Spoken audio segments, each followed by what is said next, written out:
letter in modern Jewish history, and it begins with 3 words: Dear Lord Rothschild.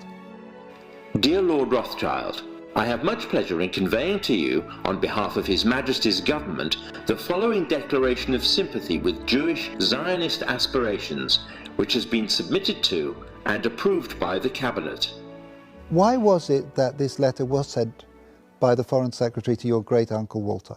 It's an interesting question because it was primarily a movement from Eastern Europe, but they didn't clarify who was in charge of that movement. And in addition, it was, after all, in Great Britain. So they felt that the Rothschild family should be the one to whom it was addressed. And Walter was Lord Rothschild, and he was a Zionist. And those really are the background reasons. So Walter received the Balfour Declaration, and I have a copy here. And I wonder if I could possibly ask you to read it for us. Yes, indeed. Yeah. I'm going to put on my spectacles to make sure I read it accurately.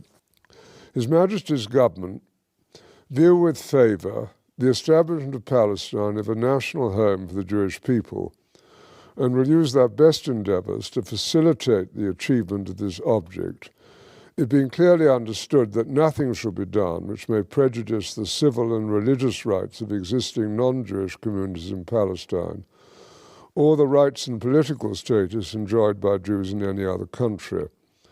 I should be grateful if you would bring this declaration to the knowledge of the Zionist Federation.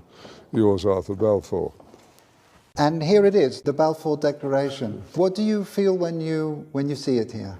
I genuinely feel it's one of the most extraordinary moments in the history of the Jewish people.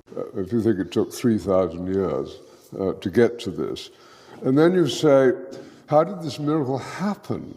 It's the most incredible piece of opportunism. I mean, if you think you had an impoverished would-be scientist, Chaim Weizmann, who somehow gets to England, meets a few people, including members of my family, seduces them. He has such great charm and conviction. He gets to Balfour, and he unbelievably persuades Balfour and Lloyd George, the Prime Minister, and most of the ministers, that this idea of the national home for Jews should be allowed to take place. I mean, it's so unlikely. And then he's, starts to fight a difficult battle with the British cabinet, and this letter goes through 5 drafts, as you know. And in the end, it comes out as a rather compromising letter. I mean, the essential point is there for the Jewish community to fasten on to.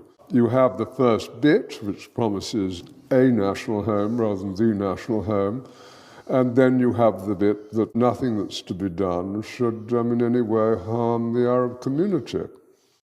But you come back to the big point, which is that this is perhaps the greatest event in Jewish life for thousands of years. It is important to understand the difference between the term Jews, Hebrews, and Zionists. The majority of the world's Jewish population are honest, caring, honorable people who practice Judaism, follow religious tradition, and embrace good moral values. The term Hebrew refers to the Hebrew language. It also refers to the Hebrew people who are the ethnic descendants of the original 12 tribes of Israel.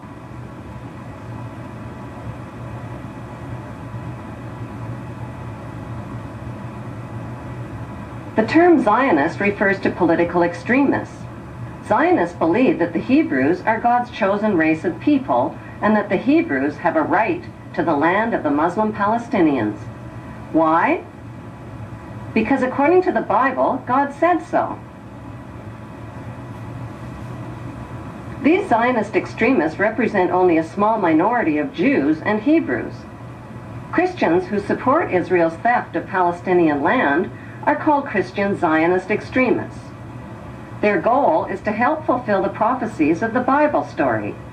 Countless millions of Americans are reading a series of novels called Left Behind. They're topping bestseller lists all over the country, and they're being made into movies. They chronicle apocalyptic times. The setting is the 21st century, complete with warplanes and TV correspondence.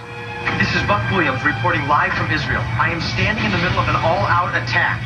But the plot is ripped from the pages of the Bible, so it all winds up here in Israel, where according to the book of Revelations, the final battle in the history of the future will be fought on this ancient battleground in northern Israel called Armageddon. It will follow 7 years of tribulation during which the earth will be shaken by such disasters that previous human history will seem like a day in the country.